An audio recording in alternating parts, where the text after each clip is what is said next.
How's it going, guys? We're gonna go ahead and talk about imbalance. Now, imbalance zones are very important, and there's a misconception when it comes to imbalance zones, which is many individuals believe that imbalance zones are areas in where you take entries.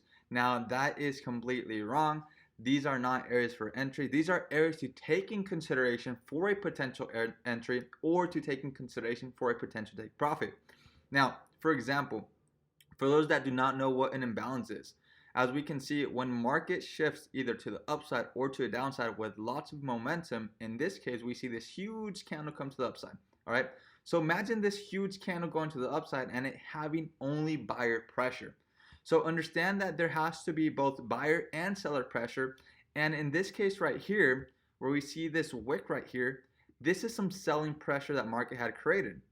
We have some selling pressure right here that market had created as well. However, within this area from here, from top all the way to the bottom, we do not have any selling pressure.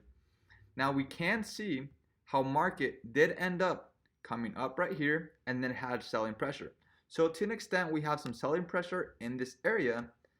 And when we come up over here, this is the top of our buying pressure, meaning that anything within this area from bottom to top or from top to bottom is considered as our imbalance zone.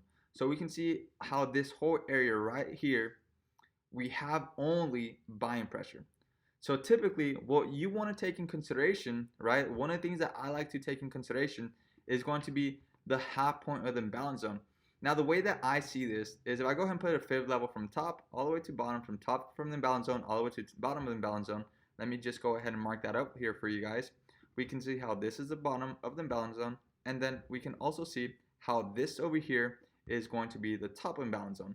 So leaving us at the midpoint, which is going to be the 50% level, this is going to be our midpoint of the imbalance zone, meaning that this is a very nice area for us to understand that market could potentially be at a discount.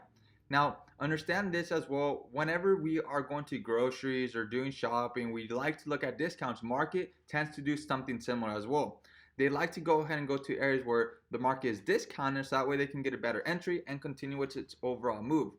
Now, that does not mean that once market reaches this area right over here, which is considered the discount level of the imbalance zone, that does not mean that I'm going to enter immediately for a buy. Many people have that misconception. As soon as market reaches this area, they like to go ahead and simply enter right off the bat with a buy with their stop losses right underneath the imbalance zone, and their take profits is currently where market has been or will potentially be creating new highs or new lows depending on the direction that you're taking. Now, one thing that I like to look at is as soon as market has entered within the imbalance zone itself or also within the discounted level, these areas are areas that are going to be taken very, very specifically when it comes to lower time frames, such as the M15, the M5, the M3, and maybe sometimes even the M1, depending on the overall practice that you have been obtaining when it comes to identifying accumulation schematics or distribution schematics.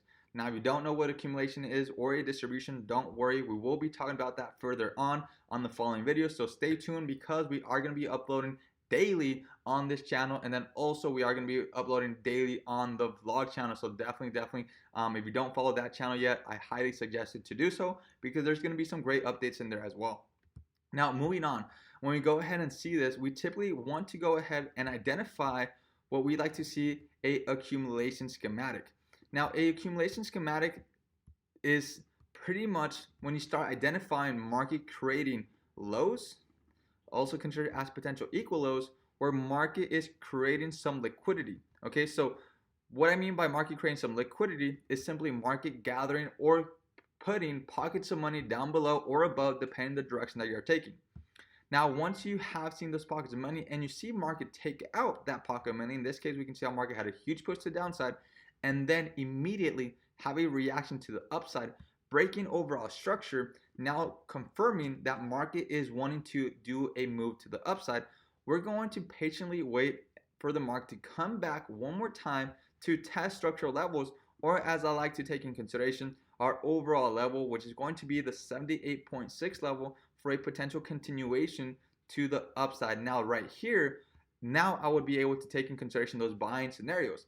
right? I wouldn't take it right off the bat, just the imbalance. I like to confirm before I enter.